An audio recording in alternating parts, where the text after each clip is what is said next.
வணக்கம். நெருப்பு தமிழன்.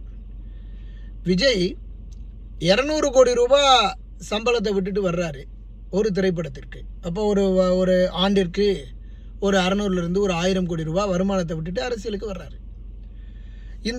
அவர் தன்னுடைய பேச்சில் முதல்ல சொல்லிடுறாரு, திருச்சியில் சொல்கிறாரு பிரச்சாரத்தில், பணத்தை எல்லாம் பார்த்தாச்சுங்க, இனிமேல் நம்ம பணமெல்லாம் பார்க்க வேண்டிய அவசியம் இல்லைங்க, பணத்தை பார்க்கறதுக்காக நம்ம அரசியலுக்கு வரலைங்க, எல்லாத்தையும் பார்த்துட்டோங்க அப்படின்னு சொல்கிறாரு. இது நியாயமான ஒரு பேச்சு, நடைமுறையில் இருக்கக்கூடிய பேச்சு தான்.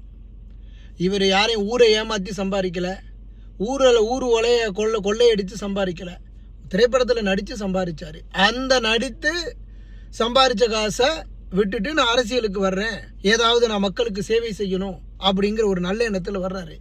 இதில் உங்களுக்கு என்னங்க பிரச்சனை? உங்களுக்கு என்ன பிரச்சனை? உங்கள் வீட்டில் எதுவும் பிச்சை எடுத்துகிட்டு கையை நீட்டு நின்னாரா?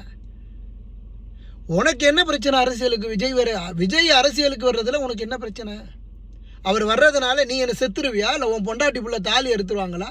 அப்படி என்ன பாஸ் உங்களுக்கு? அவர் உங்களை கொடுமைப்படுத்தி உங்களுடைய கோடான கோடி சொத்துக்களை கொள்ளையடித்து அவர் உங்களை அடிமைப்படுத்திட்டாரு. மிகப்பெரிய அநியாயம் இல்லையா? சிந்தித்து செயல்படுங்க. விஜய் அரசியலுக்கு வர்றது அவரினுடைய ஜனநாயக உரிமை. அவர் இனி வரும் காலங்களில் அரசியலில் கற்றுக்கொண்டு தன்னுடைய